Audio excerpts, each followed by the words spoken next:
2004 pasal 13 dan 14, kemudian juga 38 tahun 2007 tentang pembagian urusan pemerintah daerah, provinsi, dan pemerintah daerah kabupaten kota. Terus katanya di dalam pelaksanaan pembangunan sanitasi ini bisa memanfaatkan sumber APBN, APBD provinsi, dana hibah, dan lain-lain sebagainya seperti untuk terkait dengan pendanaan kemarin kita sudah bahas begitu ya. Kemudian untuk pendanaan pemerintah sudah ini juga kemarin kan sudah kita sebetulnya sudah ada begitu ya. Oke, saya lewatkan saja yang terkait apa kemarin sudah terbahas ya, kenapa muncul lagi di sini. Oke, nah mungkin karena saya nanti mau kasih tugas khususnya apa namanya untuk apa tadi khususnya untuk tugas, jadi kita akan melihat ke hasil penelitian di sini ya sebagai salah satu contoh begitu ya. Nanti tolong diperhatikan dulu ya di hasil penelitian karena nanti tugasnya itu akan sangat berhubungan gitu ya. Jadi ada hasil penelitian bahwa ketersediaan air bersih dan sanitasi dasar ini menjadi faktor penting untuk menurunkan angka kematian begitu ya. Jadi penyebab kematian dari ketersediaan air bersih dan sanitasi itu sangat besar begitu kan. Sehingga ketersediaan air bersih dan sanitasi dasar menjadi faktor penting untuk menurunkan angka kematian. Seperti diungkapkan ya, Damangori dan Elimelech tahun 2007 mengungkapkan bahwa semakin tinggi ketidakmampuan mengakses air bersih dan sanitasi yang layak, secara umum akan semakin besar pula tingkat kematian.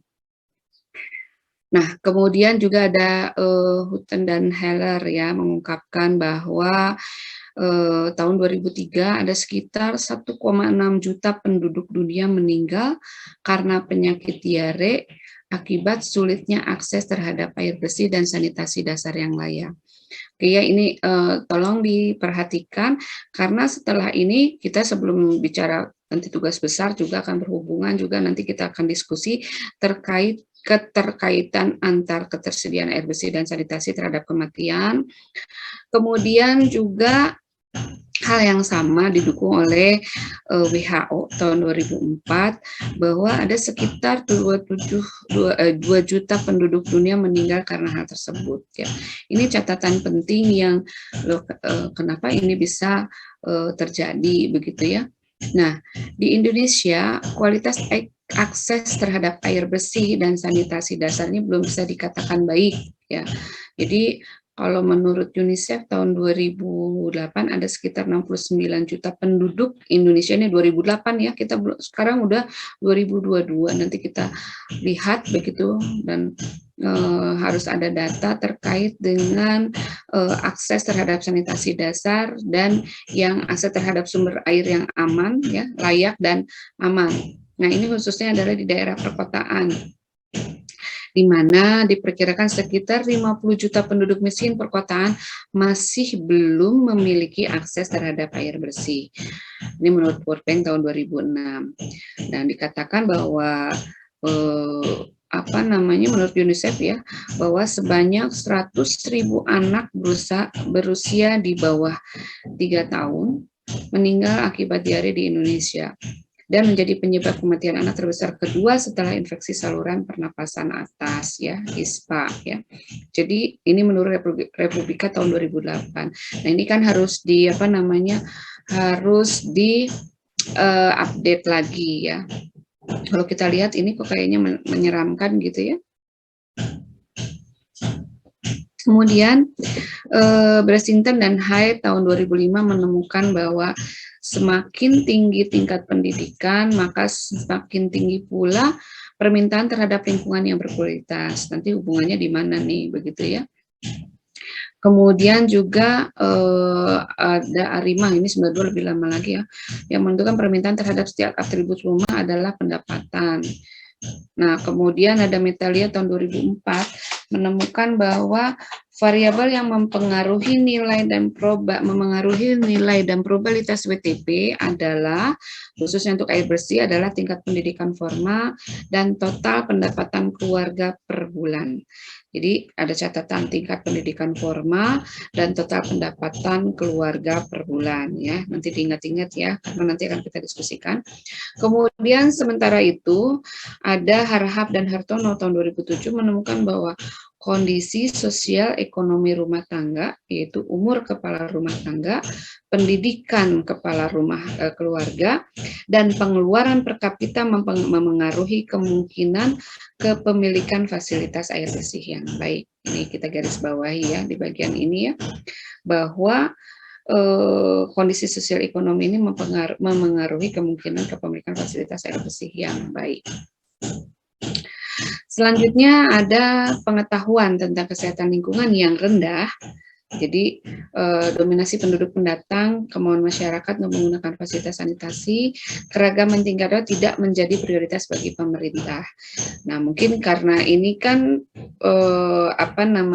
di mana begitu ya research-nya ini ya. Nah, mungkin kita kaitkan dengan apakah pengetahuan tentang kesehatan lingkungan yang rendah, kemudian ada banyak penduduk pendatang, misalnya seperti DKI Jakarta ya, kemudian kemauan masyarakat menggunakan fasilitas sanitasi dan keragaman tingkat ekonomi ini tidak menjadi prioritas bagi pemerintah. Nanti kita lihat begitu ya. Ya karena masih banyak misalnya kebiasaan buang tinja yang selama ini dilakukan. Nah, itu nanti juga perlu data yang data yang valid untuk bisa membuat statement ini bisa digunakan juga di Indonesia begitu ya. Selain itu, pembangunan sarana sanitasi masih menggunakan pendekatan supply driven. Jadi supply driven itu keterlibatan masyarakat itu rendah. Teknologi yang digunakan berdasarkan pada kebijakan global, replikasi atau berdasarkan pengalaman sukses dari tempat lain. Nah, ini menyebabkan sebagian besar tidak berfungsi sebagaimana mestinya dengan berbagai permasalahan. Selanjutnya adalah proyek air bersih dan sanitasi akan berkelanjutan. Ya, ini juga perlu garis bawahi. Proyek air bersih dan sanitasi akan berkelanjutan dan menimbulkan rasa memiliki apabila masyarakat dilibatkan dalam pengambilan keputusan dan proses pembangunan, walaupun hanya dalam level partisipasi yang rendah. Di sini kita juga nanti harus cek begitu ya terkait dengan referensi yang ada di Indonesia. Kalau mau misalnya nanti kalau ada spesifik misalnya Kota Bandung begitu ya, itu juga lebih baik gitu ya.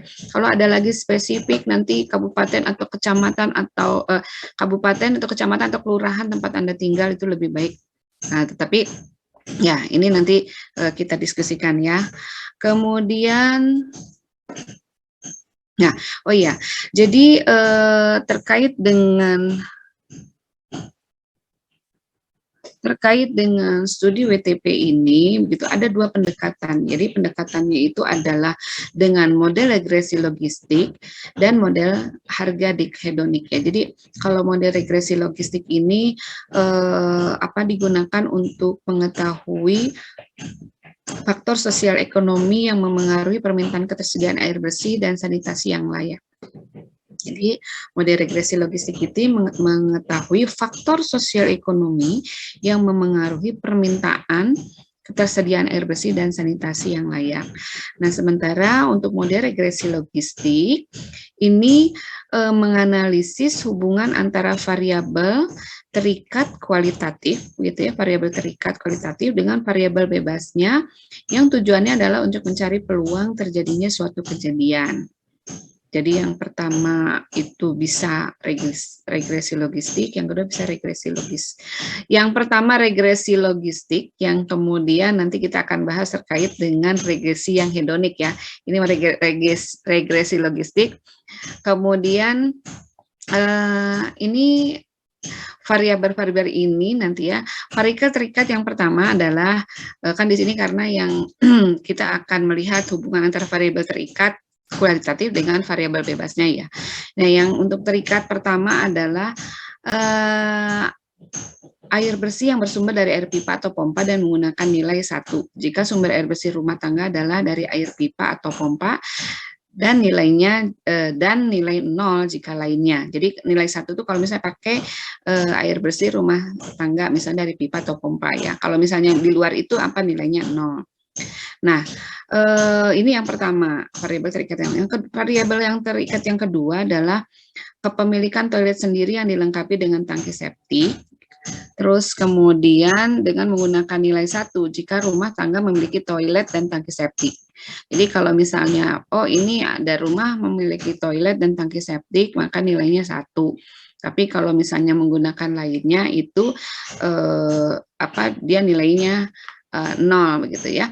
Oke, jadi ini tadi ada model regresi logistik, ada model harga hedonik. Untuk tadi regresi logistik ya, dia hubungan ini yang menjadi garis bawahnya ya, yang digaris bawahi ya, hubungan antara variabel terikat kualitatif dengan variabel bebasnya. Tadi yang terikatnya apa saja itu bisa digunakan. Nah, tapi untuk yang hedonik, model harga hedonik ini dia mengukur daya beli masyarakat terhadap ketersediaan air bersih dan sanitasi yang layak. Jadi harga hedonik itu adalah salah satu teknik pengukuran yang tidak langsung ya. Nah, ini dikembangkan dari teori atribut atau karakteristik yang nanti yang bisa kita gunakan sebagai peningkatan nilai properti yang digunakan untuk mengukur biaya kerusakan pantai atau kerusakan dari perbaikan lingkungan terhadap suatu ini nggak usah dipakai ya. Ya, jadi harga hedonik itu adalah salah satu teknik pengukuran tidak langsung yang dikembangkan dari teori atribut ya. Nanti kita lihat seperti apa sih sebetulnya gitu. Jadi kalau misalnya kita lihat prinsipnya sebetulnya dia mengestimasi nilai implisit karakteristik yang melekat pada suatu produk. Jadi dia mengkaji antara hubungan karakteristik yang dihasilkan dengan permintaan barang dan jasa gitu ya. Nah, kalau di sini disebutkan bahwa yang hedonik itu penentuan variabel yang pertama adalah penentuan variabel akan dijadikan studi dan pengajiannya memerlukan ketersediaan data spasial ya dan data harga suatu objek yang akan nilai. Misalnya dalam ini sebentar, contohnya adalah dalam mengestimasi harga rumah.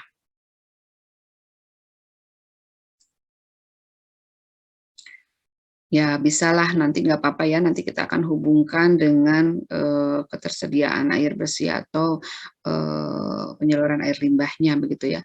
Jadi kalau misalnya metode persamaan hedonik ini, pengeluaran untuk perumahan yang dapat diuraikan dalam harga dan kuantitas yang terukur, sehingga sewa untuk setiap rumah yang berbeda atau rumah yang sama di lokasi yang berbeda dapat diprediksi dan dibandingkan. Ya, jadi kalau misalnya ada satu perumahan begitu ya, terus kita harus tahu dulu data-datanya, makanya ada data harga suatu objek begitu ya. Jadi harga suatu objeknya harus ada data-data sehingga nanti kita bisa membandingkan begitu ya.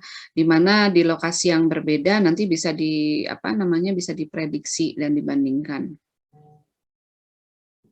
Nanti di sini secara sederhana persamaan hedonik itu adalah regresi dari karakteristik rumah yang diwakili oleh pengeluaran, sewa, atau nilai dari rumah tersebut. Nah, variabel bebasnya merepresentasikan karakteristik khas tiap rumah. Misalnya,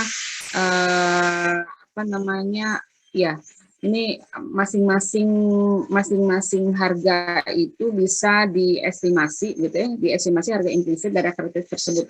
Ini kayaknya saya harus memberikan dulu contoh yang lain gitu ya. Sebentar di sini ada nggak?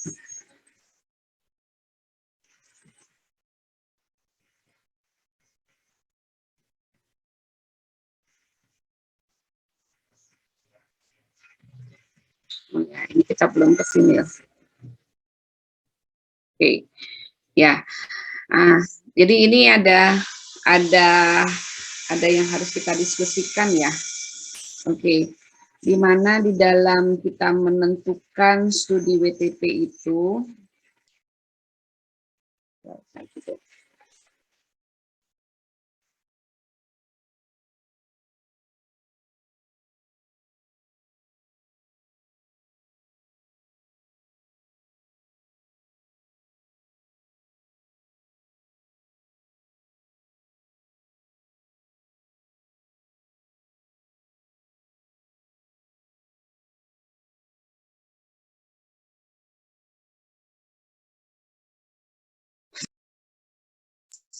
Ya, jadi, kesimpulannya adalah ada 2 cara dulu ya, sebelum kita nanti lihat ke ini, cuma ya memang ada beberapa saya juga lupa kemarin saya sudah mengupdate, apa namanya, ininya ya, materinya, hanya saya ini masih mencari-cari kemarin, ini kok saya taruh di mana ya materi yang kemarin ini, kayaknya materi yang belum saya update ini.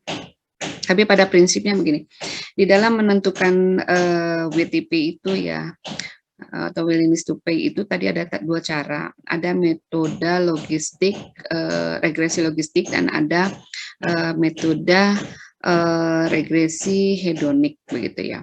Nah, kalau kita lihat tadi dari paparan dari, materinya bahwa kalau logistik itu bagaimana? Zaki mungkin tadi ketangkap enggak? Saya sebetulnya sudah update sedikit ya untuk lebih, apa namanya, lebih bisa dipahami ke contoh-contohnya, tapi kenapa ya kok saya sambil mencari ya.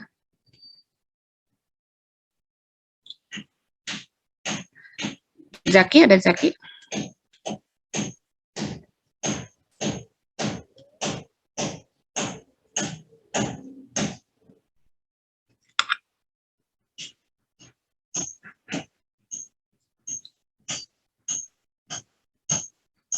Zaki, halo?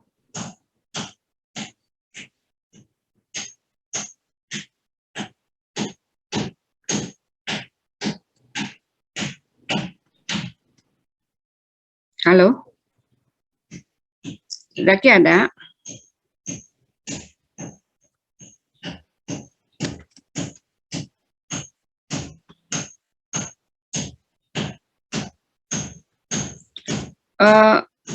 Zaki?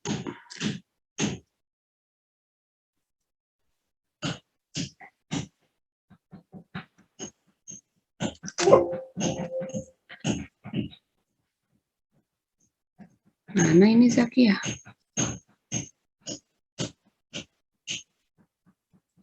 Zaki, apakah ada Zaki? Masuk Bu suaranya Zaki. Tapi videonya sudah menyala. Oke, bentar. Oke, Zaki Hilmi, suaranya belum masuk.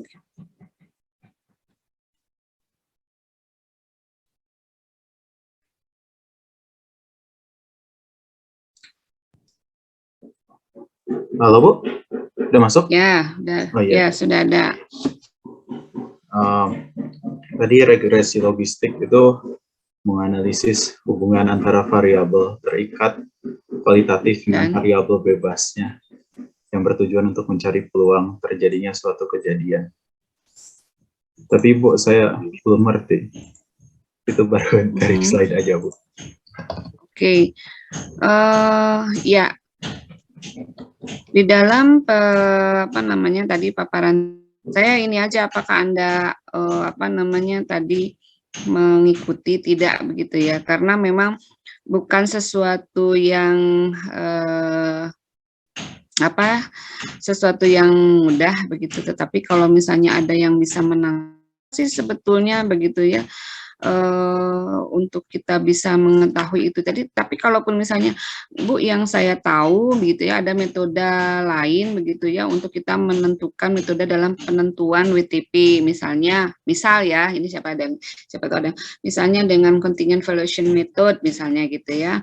Jadi di mana nanti dia masuknya ke apa sih, metode apa itu ya, misalnya menanyakan penduduk tentang nilai atau harga yang mereka berikan terhadap komoditi yang tidak memiliki pasar, misalnya apa ya, misalnya menghitung nilai harga atau penawaran, tapi mendekati keadaan yang misalnya memang si barang itu ada gitu ya.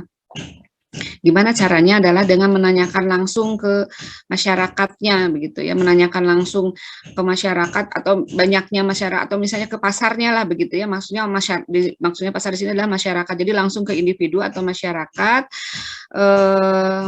sejauh mana mereka mau membayar untuk apa namanya tadi, tujuannya itu adalah untuk perubahan kualitas lingkungannya begitu. Atau mungkin ada yang lain mungkin?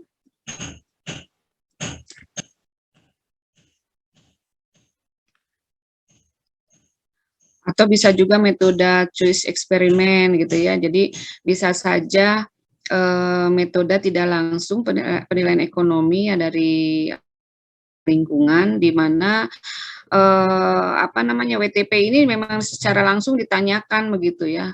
Berapa sih atau misalnya ada keinginan untuk membayar enggak gitu ya. Ada, saya ingin bayar, terus kalau misalnya ingin bayar berapa sih begitu ya. Nah, itu bisa secara langsung gitu ya, bisa secara langsung ditanyakan gitu. Itu yang mungkin lebih mudah ya, lebih mudah. Tapi tadi yang itu udah saya berikan, yang tadi misalnya yang ini yang untuk yang, atau perlu saya ini lagi ya.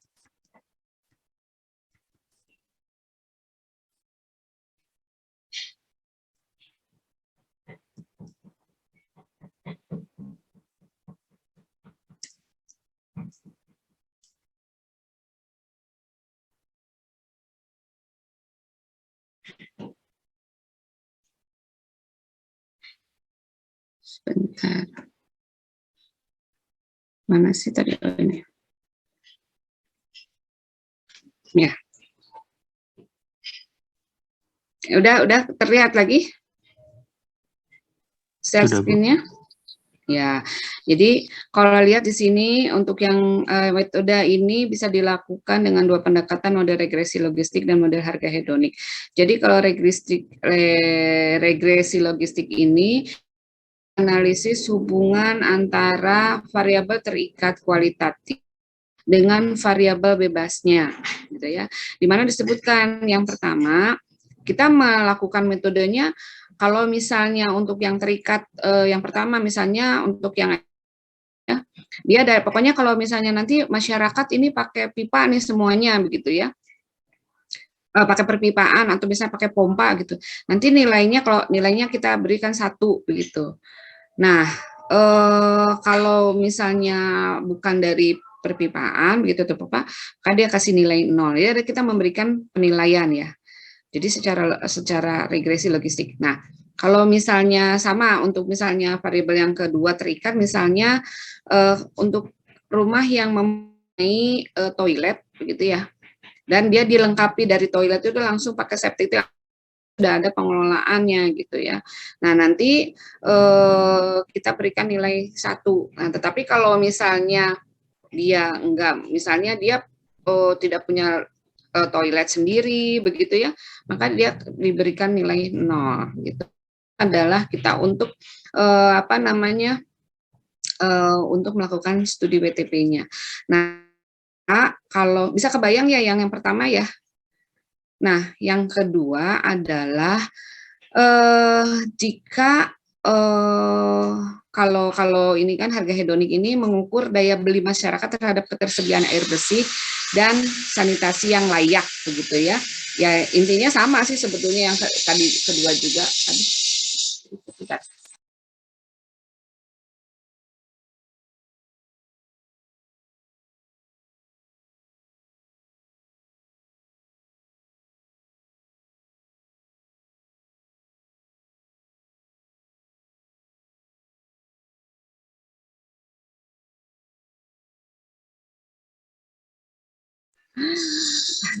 Kalau yang hedonik ini lebih ke harga pasarnya gitu ya, harga pasarnya. Jadi ada penentuan variabel yang dijadikan, oh iya harga pasarnya memang apa, kayak misalnya ini dikasih contohnya memang ini ya, sebetulnya kemarin saya sudah update ya, kasih contohnya mengestimasi harga rumah. Nah ini harga rumahnya pasarannya berapa sih begitu ya, nanti dilihat dulu semua begitu ya, perumahan yang di daerah sini itu harganya berapa begitu ya, terus kemudian kita bandingkan begitu ya, dibandingkan dengan di rumah yang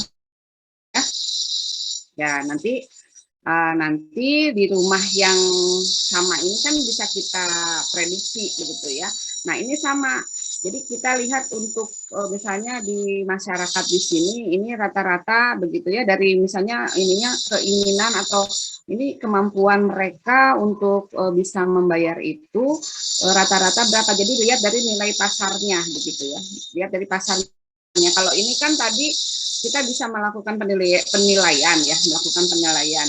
Nah, kalau di sini kita melihat ini pasarnya begitu ya. Tekniknya itu adalah melihat walaupun sebetulnya ini perlu di hedonic ini perlu data-data yang cukup cukup detail begitu, cukup banyak begitu, karena kita melihat pasarnya begitu ya. Nanti akan disamakan, oh iya untuk perumahan yang dengan harga sekian begitu ya, pasti ininya bisa kita mengestimasi, oh harga rumah sekian pasti dia mempunyai kemampuan begitu ya, kesediaan untuk membayar sekian gitu. Nah, ini sebetulnya agak-agak sulit ya. Ada cara-cara lain yang mungkin Anda sudah pernah dengar gitu ya, terkait dengan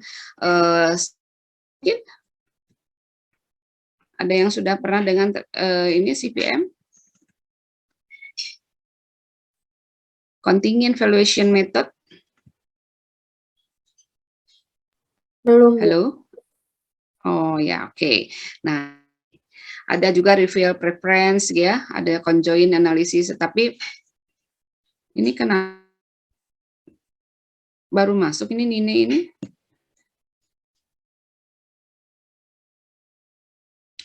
Nini Septiana dan Samuel Mitama.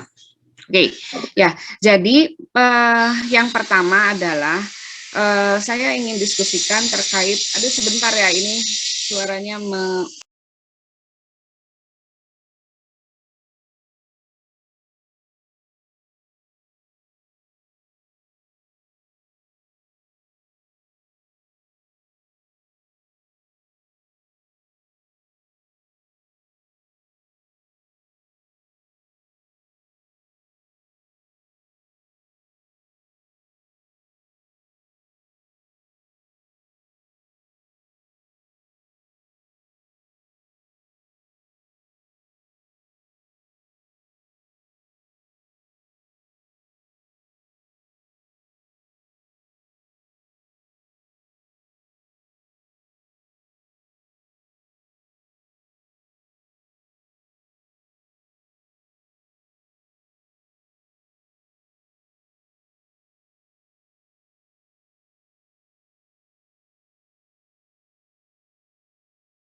Oke ya, ini barusan saya harus berhenti dulu nunggu yang sedang potong apa tuh atau berisik. Ya, jadi tadi kembali ke metode ya untuk penentuan WTP. Tadi kan jadi sebetulnya intinya kalau saya ringkas tuh ada yang secara langsung, ada yang tidak langsung. Nah, yang secara langsung itu bisa menggunakan CVM atau apa namanya satu lagi distrik, atau kemudian yang tadi tidak langsung itu bisa dengan cara yang hedonik. Jadi dia secara tidak langsung dia ininya taksiran dulu harga rumah dan lain sebagainya. Saya sebetulnya rekomendasi adalah dengan menggunakan CVM begitu ya, atau bisa saja dengan diskrit. Tetapi mungkin kita akan justru akan jadikan sebentar Nini apa Nini? Ya, memang masalah jaringan tuh sama ya, di sini juga kadang-kadang saya ini kok nggak ada suaranya gitu, kadang-kadang apa di saya atau dan lain sebagainya. Oke, tetapi mungkin ya bagaimana harus dicari pemecahannya begitu ya, karena kan ya ini memang harus ini cari cari cara begitu ya, apakah menggunakan dua device begitu ya, seperti saya nih kadang-kadang ini pakai dua device ya, tapi ya mudah-mudahan segera berakhirlah begitu ya. Ini dari dari mahasiswa katanya mohon maklum sebesar-besarnya dari Nini gitu. Ya oke lah. Ya, jadi tadi kembali ke metode ya menentukan BTP. Jadi ada secara langsung dan ada tidak langsung ya, intinya seperti itu. Nah, justru yang nanti saya diskusikan dulu tadi terkait mungkin tadi siapa sih Zaki nggak tahu ininya bagaimana ya, betul memang mungkin nanti saya cari dulu ya filenya, kemarin saya sudah berikan contoh-contohnya, tetapi justru di sini ada 3 tugas yang perlu Anda buat di dalam satu laporan. Yang pertama adalah yang pertama adalah terkait dengan apakah betul begitu ya, tapi ini nanti sambil saya tanya juga, masyarakat miskin itu lebih besar membayar akses untuk dibandingkan dengan masyarakat kaya gitu. Yang pertama pertanyaannya, apakah Anda setuju? Anda setuju atau tidak? Jika setuju, Anda boleh memberikan alasannya. Jika tidak, begitu Anda juga boleh memberikan alasannya, begitu ya. Oke, nanti untuk di tugasnya akan Anda justifikasi dengan studi kasus, begitu terkait dengan bahwa masyarakat miskin itu membayar lebih mahal, begitu ya, untuk air bersih dan sanitasi dibandingkan dengan masyarakat yang mempunyai penghasilan lebih besar atau bisa dikatakan misalnya kaya. Itu yang pertama. Kemudian yang kedua adalah metode bagaimana kita menggunakan atau mengetahui yang namanya kesediaan membayar atau juga ATP atau willingness to pay atau ability to pay, begitu ya. Bagaimana kita mengetahui itu, metodenya tadi mungkin saya berikan ini ya, bahwa ada yang maupun tidak langsung. Yang langsung itu bisa menggunakan contingent valuation method atau bisa menggunakan discrete method ya, choice method ya. Nah, atau yang tidak langsung dengan dengan metode begitu ya, atau bisa menggunakan metode-metode lain sebagainya. Nah, itu Anda gunakan nanti ini jadikan sebagai tugas begitu. Anda nanti akan prefer yang mana gitu ya. Kemudian kenapa begitu. Sebentar, saya takut juga Aulia ada ya, sampai dicatat ya. Nanti ada yang akan dibahas di sini dan ada yang akan dijadikan begitu. Aulia ada? Iya, Bu. Oke. Ya, Aulia sambil dicatat ya. Oke, Bu. Nah, kemudian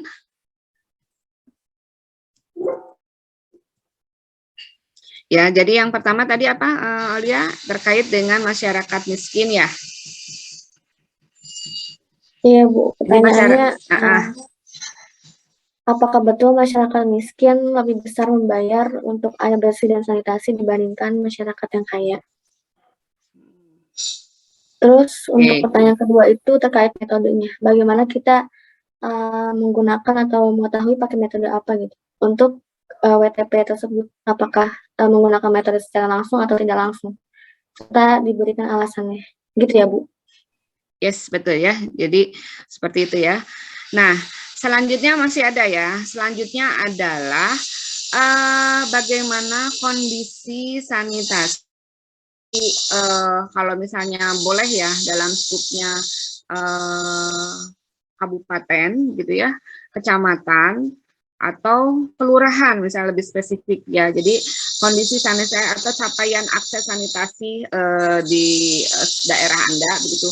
Atau kalau misalnya mau skupnya mau kabupaten boleh begitu ya, mau kecamatan boleh begitu ya, mau lurah juga boleh kalau ada begitu ya capaiannya. Tetapi tentunya yang ingin saya ingin saya tekankan di sini adalah tadi bukan hanya saja berapa persen begitu, tapi mungkin ada 5 tahun lah ya, atau paling sedikit 3 tahun, kalau 5 tahun lebih bagus, kalau ada paling sedikit 3 tahun.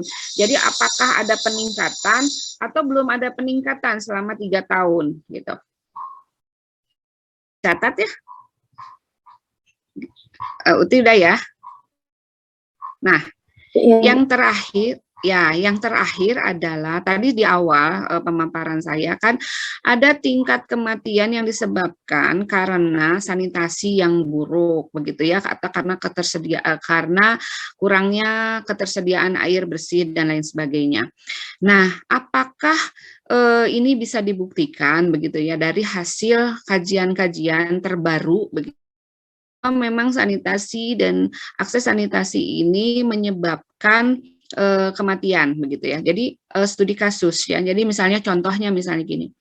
Ada data dari mana misalnya hasil kajiannya siapa tahun 2000, mungkin yang terbaru 2000, paling sedikit paling lama itu adalah di 2018 lah, 2018 2019 begitu ya. Gitu.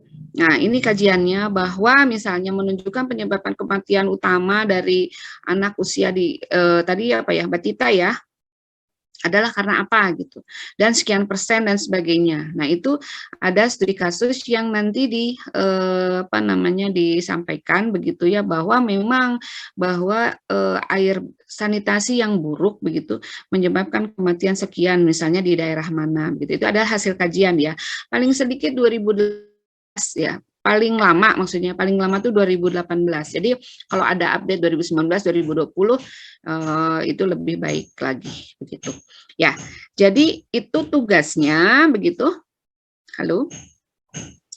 Jadi itu tugasnya ya. Ada berapa Uti? Ada 4, Bu.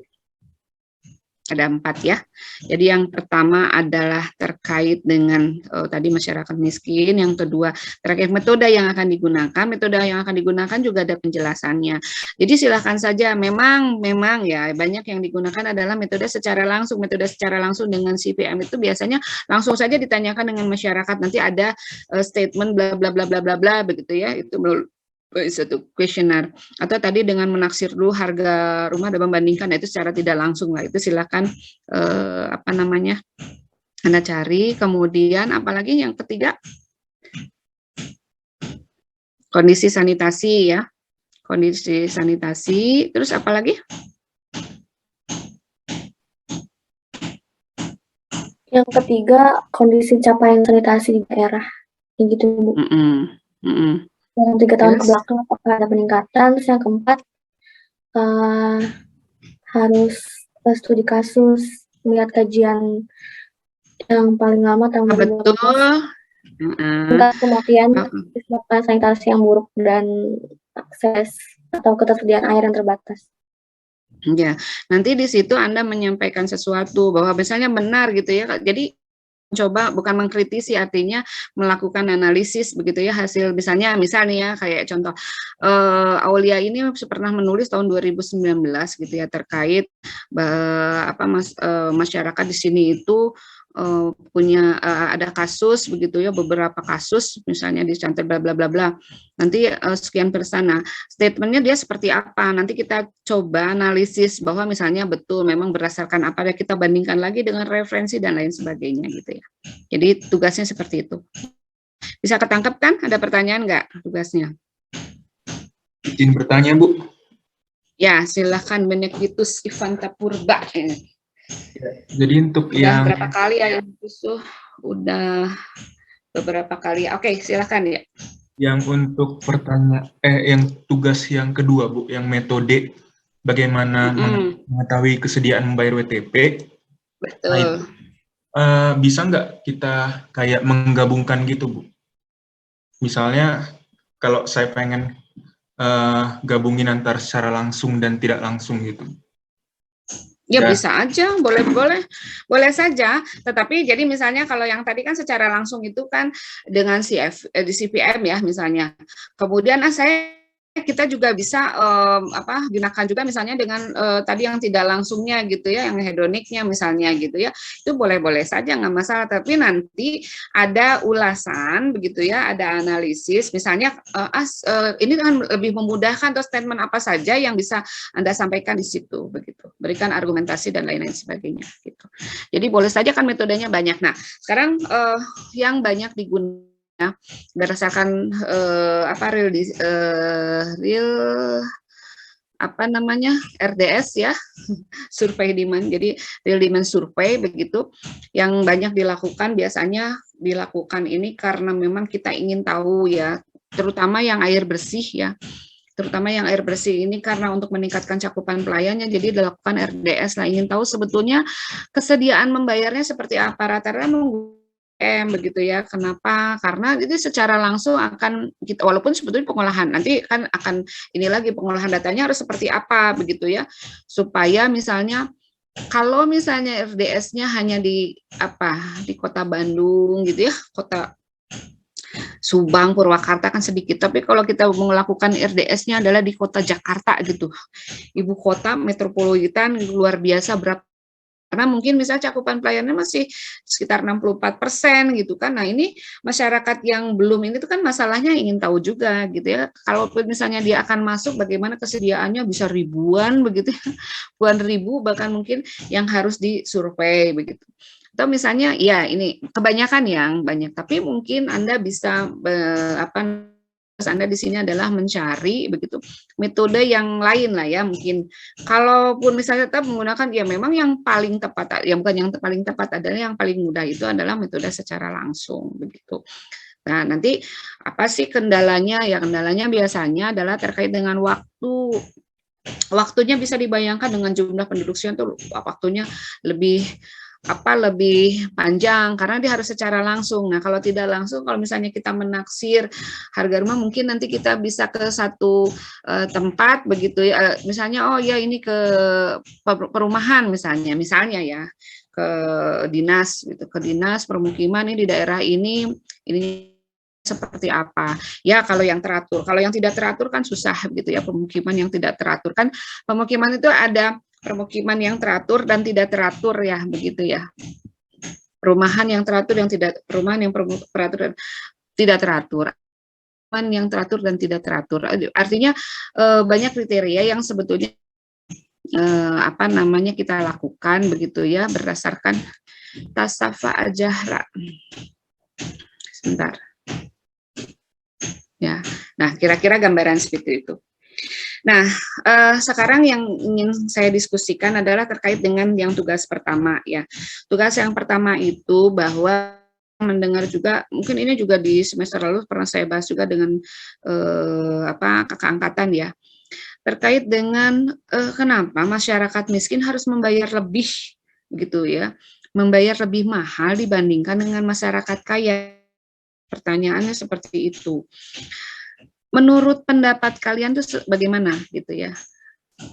Jadi menurut menurut para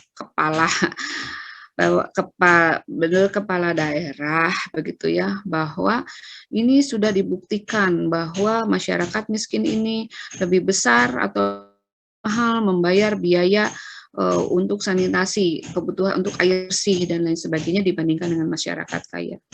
Oke, silakan siapa yang mau menyampaikan lebih dulu? Izin berpendapat. Oke, siapa? Ricky Maulana. Sebentar ya, saya sambil mencatat ya. Bentar ya. Ya, silakan Ricky Maulana. Ya Bu, kalau menurut saya sih lebih mahal di sini. Itu maksudnya itu jadi kalau misalkan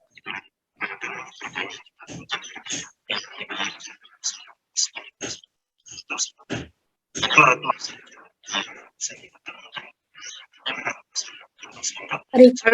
sebentar, suaranya nggak kedengaran. Oh, maaf Bu. Ya, jadi menurut saya mah kalau misalkan lebih mahal ini tuh maksudnya itu adalah jadi biaya yang dibayar masyarakat yang miskin sama dengan biaya yang dibayar masyarakat itu, sehingga suaranya kayak agak suaranya nggak ada, suaranya kedengaran, saya nggak bisa nangkap. Mungkin saya lepas tadi dulu saya ya. sedikit matiin video. Ya. Baik. Ya, jadi menurut saya tuh kalau misalkan yang masyarakat miskin kenapa membayar lebih mahal, itu tuh karena yang masyarakat miskin tuh membayar biaya yang sama dengan masyarakat yang kaya itu, sehingga menurut masyarakat yang kaya itu tuh biaya segitu tuh mungkin murah menurutnya, tapi menurut masyarakat miskin tuh biaya seperti itu tuh lebih mahal. Selain itu juga kalau kita lihat dari fasilitas yang mungkin dimiliki oleh orang-orang yang berpenghasilan lebih atau masyarakat kaya ini tuh, fasilitas sanitasinya tuh udah mereka miliki sendiri gitu, Bu. Jadi tidak ada biaya lebih yang mungkin dikeluarkan untuk menggunakan fasilitas itu. Sedangkan masyarakat miskin tuh terkadang mereka harus kayak ke toilet komunal atau enggak yang layanan-layanan sanitasi yang mungkin disediakan oleh pihak-pihak swasta seperti itu, Bu. Sehingga mereka tuh harus membayar kembali untuk mendapatkan fasilitas yang biasanya udah dimiliki nih sama masyarakat yang kaya, tapi masyarakat miskin ini tuh tidak memilikinya dan mereka tuh harus kayak membayar ke pihak swasta ini untuk mendapatkan fasilitas sanitasi tersebut atau layanan sanitasi tersebut. Seperti itu sih, Bu, menurut saya. Oke, saya tampung ya. Ya, Ami Angelia mungkin bisa. Ya Bu, kalau menurut saya mungkin hampir sama kayak Ricky. Jadi penilaian tingkat kemahalannya itu tuh alasankan karena bisa jadi orang yang berpenghasilan rendah atau miskin ini belum memiliki fasilitas sendiri. Jadi masih depend ke orang lain. Misalnya salah satu daerah, sebenarnya saya juga pernah melakukan RDS juga, Bu. Nah, waktu RDS itu mereka mengatakan kalau misalnya fasilitas yang sana ada beberapa rumah yang menggunakan perpipaan dari tetangganya gitu. Jadi biaya yang dia bayar ke tetangganya itu setengah dari biaya yang dibayar tetangganya ke PDAM gitu. Jadi fasilitasnya mungkin harganya mungkin lebih mahal disesuaikan dengan pendapatan mereka gitu atau WTP-nya.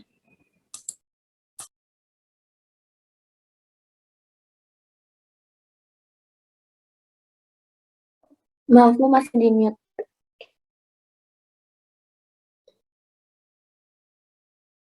Ya, oke, saya tampung ya.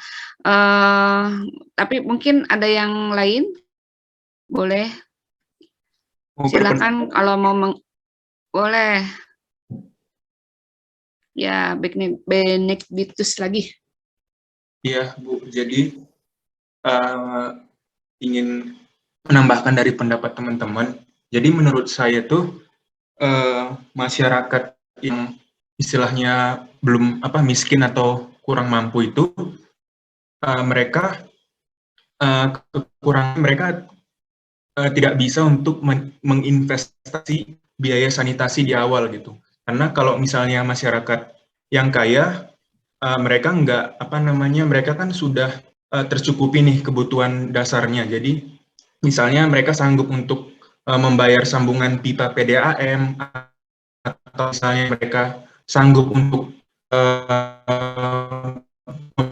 atau membuat sumur bor di rumah mereka sendiri gitu. Tapi kalau miskin itu kan masih berusaha untuk memenuhi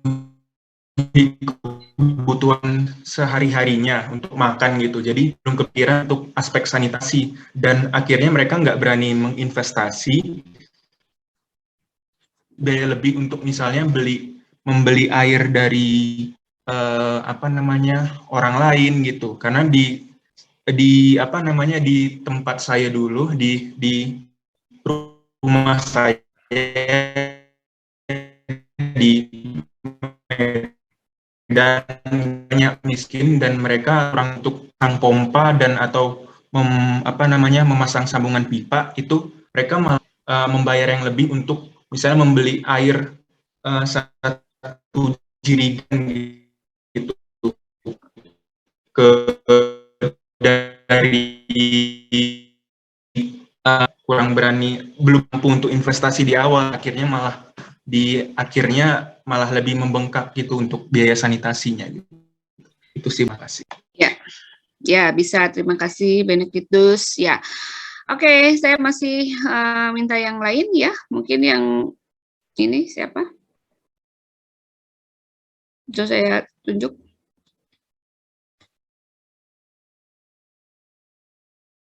Hafsah mungkin ya. Iya, Bu. Apakah suara saya terdengar, Bu? Ya, terdengar, sudah terdengar bagus. Oke. Menurut saya pendapat dari teman-teman saya itu kurang lebih hampir sama, Bu. Mungkin ada satu hal lagi yang mengenai biasanya masyarakat berpenghasilan rendah itu kan tinggalnya kayak berdekatan gitu atau enggak tinggalnya lebih ke tempat-tempat terpencil gitu, Bu. Jadinya akses untuk ke sana pun lebih susah. Jadi kenapa lebih mahal? Jadi dari biaya infrastrukturnya juga bisa jadi lebih mahal gitu, Bu. Oke. Nah, terima kasih, Bu. Ya, hampir inilah ya, hampir apa namanya, sama. Oke, yang lain? Yang lain siapa?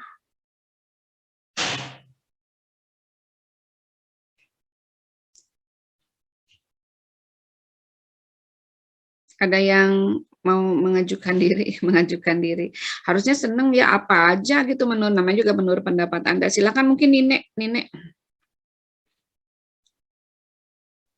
Suara saya kedengaran nggak ya, Bu? Ada, ya. Sebenarnya hampir sama juga kalau menurut saya ya. Karena dari segi informasi sama pengetahuan yang dimiliki sama masyarakat miskin itu kan mereka lebih minim kan akan pemahaman sanitasi. Jadi dari situ aja bisa kayak kelihatan gitu. Kalau misalnya ada upaya-upaya yang mau ditingkatin itu jadi lebih tinggi aja dan butuh banyak usahanya gitu. Makanya ketika ada teknologi baru gitu, misalnya kayak pemasangan jaringan perpipaan gitu di rumah masyarakat miskin, otomatis mereka harus bayar biaya lebih tinggi gitu kan dibanding masyarakat kaya yang memang sudah punya di rumahnya gitu. Kalau dari saya seperti itu, Ibu. Ya, baik. Jadi gini, kalau menurut kalau pernah dengar ya dulu pidatonya Anies Baswedan ya, kalau di Jakarta, DKI, orang makmur itu orang makmur ya, orang ya kalau apalagi yang sudah pernah melakukan RDS begitu ya, mereka itu orang makmur atau orang kaya, orang yang mampu begitu, mereka itu membayar per bulannya itu sekitar 100.000 ya sampai 150.000 lah begitu ya per bulannya begitu untuk bayar air bersih ya, mereka menggunakan perpipaan gitu ya. Nah, sedangkan masyarakat miskin itu dia hanya bayar 20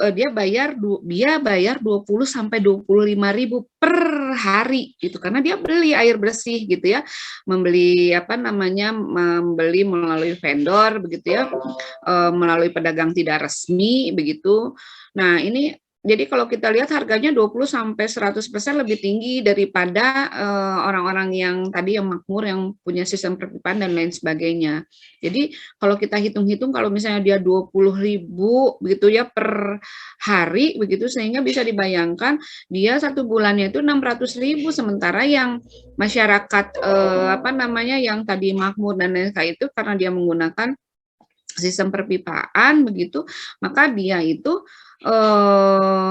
akan ya tadi hampir 20 sampai 100% lebih tinggi begitu ya.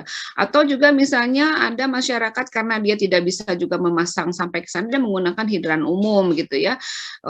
Di mana ada biaya pengangkutan begitu ya. Jadi kalau misalnya ke sana harus ngangkut capek ya udahlah ada jasa vendor untuk menghemat waktu bisa ya beli aja lah begitu tadi kan harganya akan menjadi lebih mahal. Dan menurut menurut Ridwan Kamil juga ya untuk kalau misalnya di Jawa Barat juga kebanyakan masyarakat itu memang membeli air tadi ya, membeli air. Ada yang biasanya begitu jumlah jumlah keluarganya kan banyak begitu ya. Tapi nah ini yang saya sampaikan ini kenapa kemudian ditugaskan karena ini secara garis besar ya bahwa masyarakat miskin itu memang karena dia harus membeli air gitu kan, membeli air perharinya juga cukup lumayan gitu ya. Walaupun sehari 20.000 begitu ya, 25.000 tapi kalau dikalikan satu bulan kan lebih besar dibandingkan dia menggunakan PAM gitu kan. Ya, ini secara umum tetapi tugasnya itu nanti Anda memberikan ini yang lebih banyak lagi gitu uraian dan paparan lebih banyak lagi. Ada begitu kan studi khusus studi kasus yang di daerah Anda kalaupun nggak ada sih nggak apa-apa di mana aja nggak apa-apa gitu ya. Tapi yang penting itu di kita ya di Indonesia begitu itu lebih baik begitu.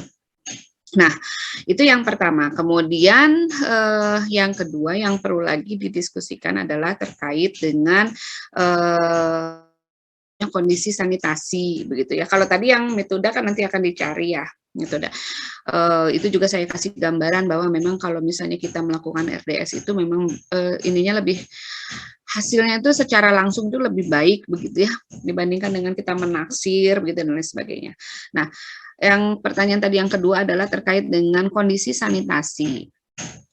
Ini menurut Anda ya, di sekitar rumah Anda aja, begitu, nggak usah yang jauh-jauh.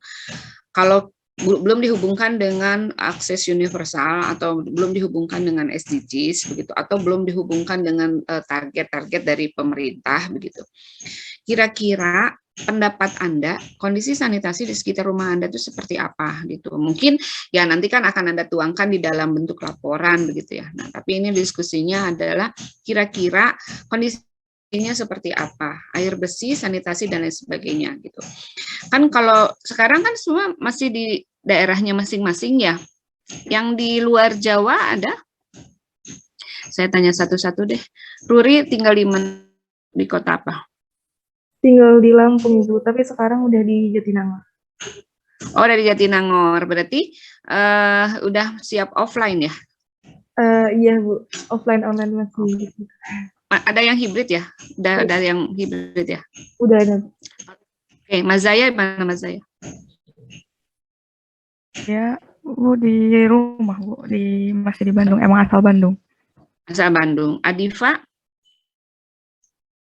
Saya juga Bu asal Bandung. Oh, enak. Erni? Saya asalnya Boyolali, Jawa Tengah. Sekarang udah di Jatinangor juga. Oke, Hafsah? Ya, asalnya dari Solo, tapi udah di Nangor, Bu. Udah di Nangor, ya. Ya, Solo mah sekarang dekat. Saya juga baru tadi pagi, baru sampai dari Solo. Naik kereta api nyampe cepet. Cuma 8-9 jam ya. Romian?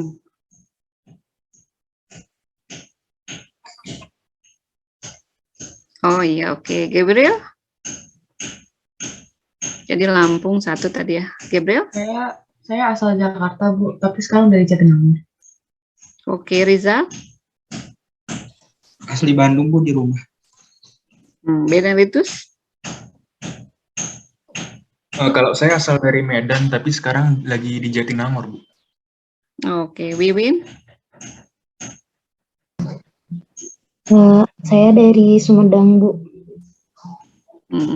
Dekat ya. Zaki? Saya asal Bandung, Bu. Oke, Falah? Saya asal Jogja, Bu, tapi sekarang sudah di Jatinangor.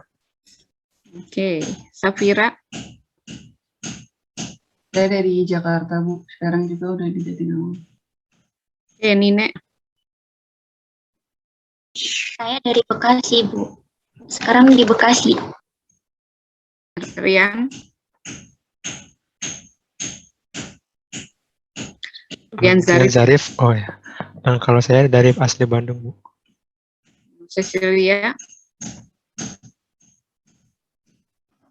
Kalau saya asal Bengkulu, Bu, tapi sekarang masih di Jakarta. Kuliahnya di Bandung. Di Bengkulu, ada di Jakarta, kuliahnya. Samuel? Saya dari Bekasi, Bu. Sekarang lagi di Bekasi. Masih di Risto? Saya dari Surabaya, Bu, tapi udah di Jatinangor. Oke, Rian Saifrohman. Saya dari Cirebon, cuman sekarang ada di Jatinangor, Bu. Oke, Ricky Maulana. Saya asli Bandung, Bu. Oke, Aulia Sakti. Saya dari Medan, Bu. Sekarang masih di rumah. Medan. Aulia, Ukti Aulia. Saya aslinya dari Bogor, Bu. Sekarang udah di Jatinangor. Kita Syafa. Saya dari Cilegon, Bu, tapi udah di Nangor juga. Rafli? Saya dari Sukabumi, Bu, sekarang udah di Jatinangor juga. Oke, ya. Jadi ini juga ya. Jadi sebetulnya sudah banyak yang di Jatinangor ya sebetulnya ya. Karena memang sudah ada hibrid ya. Udah ada metode. Oke. Ya, coba tetap apa namanya? Hati-hati aja karena ini juga seharusnya karena sudah mulai ada lagi ya, banyak lagi begitu ya. Saya khawatir juga sih sebetulnya gitu ya. Makanya ya ini kan yang kalau nggak salah yang TSTG saya itu kan juga ada sudah ini juga sudah offline ya gitu. Ya terkait itu artinya bahwa sebetulnya sebagian besar sudah ada di. Nah, terkait dengan tugas saya, karena kan mungkin Anda juga tahulah kondisi daerah yang tadi mungkin di Medan, di Bengkulu, di Lampung begitu ya. Jadi ya sebaiknya sih daerah masing-masing ya lebih bagus lagi begitu ya menurut. Nah mungkin itu, jadi saya kira tugasnya, tapi kalau misalnya Bu, karena saya sebetulnya di Jatinangor begitu ya, saya ingin lihat sekitar ini Anda boleh, nggak masalah, kecamatannya aja sebutkan gitu ya nanti itu. Nah tapi mungkin yang perlu kita diskusikan sekarang adalah tadi bagaimana menurut pendapat Anda terkait dengan kondisi sanitasi gitu, bisa disampaikan bisa dipaparkan secara jelas begitu ya, secara detail bahkan begitu ya. Saya ingin tahu. Silahkan dimulai dari siapa? Saya izin kali ya Bu. Oke, Raffi Saruli Hidayat. Ya, ini terkait di rumah saya di sekitar rumah saya di Sukabumi kali ya Bu. Nah, kalau kondisi sanitasi di wilayah di daerah saya di Sukabumi itu, yang pertama itu kurang lebih kalau bisa dipersenkan 60% mungkin udah sanitasi layak. Sanitasi layak karena udah WC di dalam rumah dan memiliki tangki septik. Nah, tapi 40%-nya itu menurut saya itu masih masih itu BABS tertutup. Maksudnya BABS tertutup itu bagaimana ya, sudah memiliki WC di dalam rumah akan tetapi pembuangannya itu masih ke sungai gitu, karena itu kan merupakan BABS tertutup ya. Nah, terus untuk kondisi sanitasi lainnya itu kebanyakan itu tangki septik kayak gitu ada, akan tetapi ya tadi tidak sesuai SNI gitu, jadi kayak tanah gitu kan, akhirnya dapat meresap gitu. Kemudian untuk greywaternya itu sendiri langsung dialirkan ke selokan depan rumah gitu tanpa melalui pengolahan lainnya juga. Kemudian untuk air bersihnya itu sendiri kebanyakan dari air sumur, air tanah maksudnya gitu. Nah, namun perlu diperhatikan juga bahwa di lingkungan rumah saya itu masih banyak sumur yang berdekatan dengan tangki septik gitu kan, seharusnya 10 meter minimal gitu, tapi saya lihat masih banyak yang di bawah itu gitu. Seperti itu sih kurang lebihnya gitu.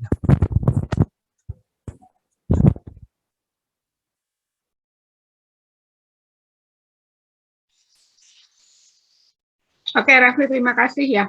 Itu yang saya inginkan ya. Jadi mungkin ada yang bisa lebih lagi juga boleh gitu ya. Oke, terima kasih Raffi. Yang lain siapa?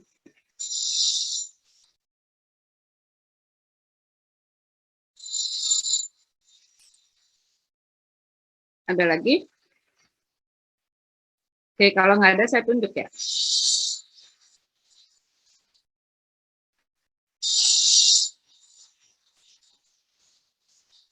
Ada lagi nggak? Saya mau Bu menyampaikan. Ya, boleh. Beneditus lagi. Ini Beneditus dapat poin nih ya. Ya, silakan. Jadi saya mau kasih dua kondisi Bu. Jadi yang kondisi pertama itu di rumah saya yang di Medan, dan yang kedua itu di kosan saya Bu di Jatinangor. Kebetulan kemarin baru survei tugas yang lain. Jadi kalau yang di Medan itu perumahan saya sudah memenuhi standar lah gitu, kriteria, karena udah ada tadi WC di dalam, baru pengaliran air, baru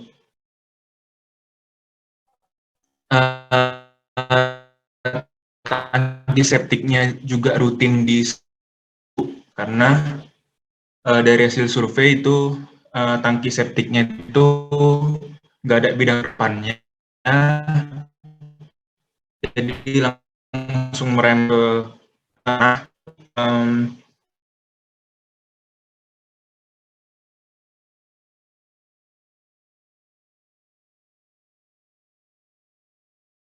Sebentar, Bang itu suaranya nggak ada, nggak tahu deh.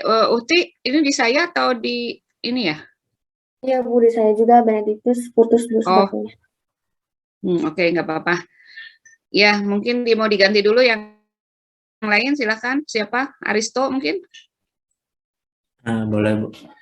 Mungkin sama kayak Ben ada dua kondisi. Kalau yang di rumah saya, untuk sanitasi seperti persampahannya itu juga rutin diambil, lalu untuk air bersih itu emang udah full perpipaan semua di rumah saya. Lalu mungkin yang kurang itu di air limbahnya, dia langsung dibuang ke drainase. Dan terkait peningkatannya, sejauh ini 3 tahun yang terakhir saya lihat memang belum ada perubahan terkait infrastruktur sanitasi tersebut. Lalu untuk yang di sini Jatinangor saya belum melihat peningkatannya juga, namun untuk kondisinya saat ini menurut saya udah cukup baik, karena untuk air limbah dan air bersihnya itu diolah. Lalu untuk sampahnya juga secara sudah rutin diangkut gitu, Bu. Saya saat ini sedang di asrama ITB. Ya. Baik, Aristo, terima kasih. Satu orang lagi mungkin. Safira mungkin, Safira. Oh, siapa? Oh, Ruri, boleh Ruri. Izin menjawab Bu, kalau untuk di daerah saya untuk terkait sanitasi, yang pertama itu ada persampahan. Nah, untuk persampahan daerah saya itu kayak sebagian masyarakatnya itu belum belum terlalu mau menggunakan TPA, bukan terlalu mau karena si TPA-nya itu TPS 3 terutama kayak belum melayani di daerah kecamatan saya Bu. Jadi untuk daerah kecamatan saya itu sebagian besar tuh masyarakatnya masih membuang sampah itu dengan cara dibakar gitu tanpa ada penanganan lebih. Waktu itu sempat ada program bank sampah gitu kan Bu, cuma kayak awal-awalnya masih berjalan, tapi lama-kelamaan itu nggak berjalan lagi, nggak tahu kenapa. Terus kemudian untuk air bersihnya, masyarakat di daerah saya itu sebagian besar menggunakan air tanah sama, tapi ada masalahnya gitu Bu, terkadang sumurnya itu kadang berdekatan dengan septic tank, kemudian dengan area persampahan, jadi mungkin itu layak dan aman, tapi kualitasnya belum teruji gitu. Kemudian untuk air limbah juga sama, masih dibuang, tidak ada pengolahan, masih dibuang ke drainase di belakang rumah kita atau selokan seperti itu. Dan satu lagi untuk area septic tank dan toilet sebenarnya masing-masing rumah sudah ada, cuma di daerah saya hampir semua rumah itu nggak pernah menjalani kayak penyedotan septic tank gitu Bu. Jadi mungkin hampir sampai 10 tahunan itu septic tanknya tuh nggak pernah disedot itu karena nggak ada penyedotan berkeliling gitu sih. Masyarakatnya belum ada kesadaran dirinya gitu. Itu, terima kasih. Ya, oke. Ya, good. Lanjut mungkin Safira ya, satu lagi ya. Sekarang 10.39 ya, masih ada waktu ya. Ya Bu, kalau misalnya di daerah rumah saya, menurut saya tuh masyarakatnya udah cukup aware sih Bu. Soalnya kayak sebenarnya dari pemerintah daerahnya tuh nggak ada yang kayak ngatur ini harus misalnya buat sampahnya kayak cuma disediain truk sampah itu cuma 2 kali dalam seminggu, tiap hari Kamis dan hari Minggu, dan itu juga kayak pagi-pagi banget, jadi kayak jadwalnya tuh ketat banget kan Bu. Dan kebanyakan masyarakat malah ngerasa itu berat karena mereka harus bangun bener-bener kayak abis subuh, malam-malam bawa sampahnya, dan truk sampahnya itu nggak masuk ke dalam gang-gangnya gitu, jadi kita harus nunggu di depan gang, dan itu lumayan berat gitu Bu buat sebagian orang. Jadi TPS setempat itu bikin kayak mau gak nih diangkatin gitu ininya sampahnya setiap hari ada biaya tambahan tuh 25.000 sebulan kayak gitu kalau buat sampahnya. Kalau buat air limbah semuanya itu pakai septic tank, tapi beda gitu, ada yang septic tanknya komunal sama ada yang individual. Jadi kalau yang rumah-rumah lama itu yang udah dibuat dari awal itu semua komunal, jadi 4 rumah gitu Bu, yang di depan 2 sama yang di belakangnya 2. Tapi kalau rumah-rumah baru itu biasanya pada septic tank individual. Terus kayak misalnya bank sampah kayak gitu, itu tuh ada, dan selama ini berjalan dengan lancar sih Bu, karena kayak buat masyarakat di situ ya lumayan ada tambahan uang gitu. Biasanya ibu-ibu ibu-ibu PKK-nya yang ngurusin. Cuman setelah sejak pandemi ini nggak dijalanin lagi karena terakhir itu benar-benar bikin kerumunan, karena kayak sekalian sama kegiatan lain, misalnya kayak sekalian senam pagi kayak gitu Bu. Iya.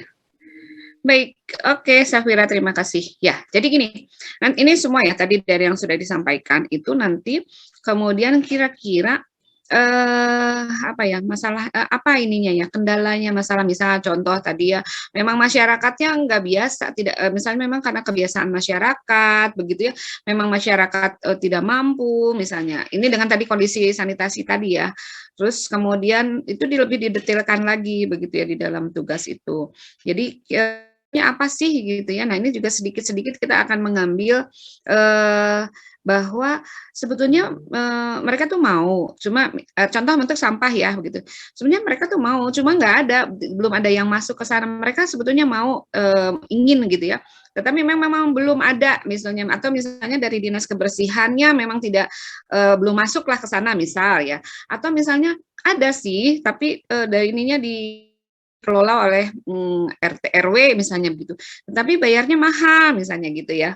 Tapi kan biasanya sebenarnya kalau di kompleks atau di itu biasanya kalau RW-nya bilang restribusi 40.000 per bulan begitu ya.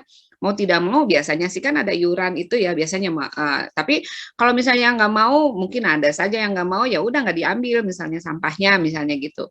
Atau misalnya untuk yang tadi ya air bersih ya, atau misalnya air limbah deh begitu ya, ya ini restribusinya mahal, restribusinya sekian, saya sih nggak usah begitu ya. Ada nggak sih yang begitu? Ya ada aja misalnya satu rumah, tetapi biasanya kan kebanyakan sama-sama kita kayaknya belum perlu deh begitu ya. Atau misalnya yang tadi BABS tertutup begitu ya. Ya karena memang tidak ada sarananya, tidak difasilitasi begitu pemerintah dan lain sebagainya. Itu silakan nanti kira-kira ininya apa. Nah, itu bagian ya dari oh iya ternyata kebanyakan gitu. Terus kemarin termasuk dengan ya daerah saya itu termasuk kalau kan kayak misalnya kota di Lampung, maksudnya dia kota besar, kota kecil, atau misalnya daerah Anda itu termasuk apa sih sebetulnya, ini masuknya ke perdesaan gitu ya, perkotaan atau dan lain sebagainya lah begitu ya. Jadi nanti bisa dilihat ya, ini sebagian besar. Boleh ambil contoh dari jumlah rumah itu. Misalnya ada 100 rumah lah misalnya gitu. Ya 80%, baru 20% lah misalnya untuk air bersihnya begitu menggunakan perpipaan misalnya. Memang semuanya belum kok karena memang belum masuk gitu. Ada yang memang saya memang sebagian besar memang mereka tidak mau begitu dan lain sebagainya. Ya artinya ada sedikit upaya Anda ngobrol-ngobrol sedikit begitu ya. Ya bukan saya sudah di Jatinangor ya, bisa telepon mamahnya gitu ya, bisa telepon orang tuanya, bisa telepon siapa ini sebetulnya bagaimana kondisi dan lain sebagainya begitu ya. Paham ya, bisa dipahami ya. Oke, ya itulah mungkin yang nanti minggu depan kita ini jumlahnya ada berapa? Jumlahnya 25 ya. Ya mungkin nanti tidak semua presentasi, tetapi semua harus siap-siap karena kan nanti kita acak begitu ya. Jadi yang tampilnya siapa gitu. Mungkin tidak semua karena jumlahnya 25 mungkin kan waktunya nggak akan kejar juga begitu. Ya. Gitu ya, bisa dipahami ya. Aulia ada yang mau ditanyakan nggak Aulia? Terkait dengan tugasnya. Berarti untuk minggu depan tuh kita persiapkan PPT-nya sama laporannya gitu ya, Bu? Jadi 2 file. Iya. Untuk pengumpulannya itu akan di Edunex atau bagaimana ya, Bu? Nggak usah. Jadi gini, pengumpulannya itu setelah presentasi, jadi setelah perbaikan saja begitu. Nanti nggak usah ke Edunex. Kadang-kadang banyak kendala itu mau masuk ke Edunex. Kalau materi udah saya masukkan ya di Edunex ya, Aulia ya? Kalau yang saya lihat itu yang materi satu doang sih, Bu. Oh, materi 1 ya? Iya. Kayaknya sudah ada 3 Iya, materi saya kalau nggak salah. Kalau nggak salah ya, tapi nanti saya cek gitu ya. Kadang banyak kendala, tapi nanti untuk tugas presentasi saja dulu di hari ya di minggu depannya di hari Jumat itu. Nanti kan mungkin ada perbaikan yang harus dilakukan. Nanti dari situ laporan dan itu yang diperbaiki gitu sebagai tambahan nilai, gitu ya. Oke. Nanti coba cek aja Edunex-nya ya. Kalau saya sih rasanya kemarin sudah masuk. Baru ada materi KPBU saja, Bu. 1? Tapi ada 3 file, Bu. Tapi topiknya Oh, sama ada 3. KPBU. Nanti coba saya ini lagi ya, saya lihat lagi ya. Nanti coba. Kayaknya itu sudah dari yang minggu pertama, kedua, ketiga nih kalau nggak salah. Gitu. Tapi nanti coba saya cek juga. Oke ya, kalau begitu ya. Ya, baik, saya kira terima kasih. Hari ini kita ketemu lagi minggu depan. Jadi minggu depan ini topik kita adalah presentasi terkait dengan tugas. Jadi semua disiapkan sebaik-baiknya ya. Jadi walaupun dari 25 ini nanti tidak akan presentasi semua, tapi kan nanti nggak tahu siapa yang akan dipresentasikan begitu ya. Karena nanti kita acak. Jadi semua harus siap gitu ya. Baik, terima kasih. Assalamualaikum warahmatullahi wabarakatuh. Selamat pagi.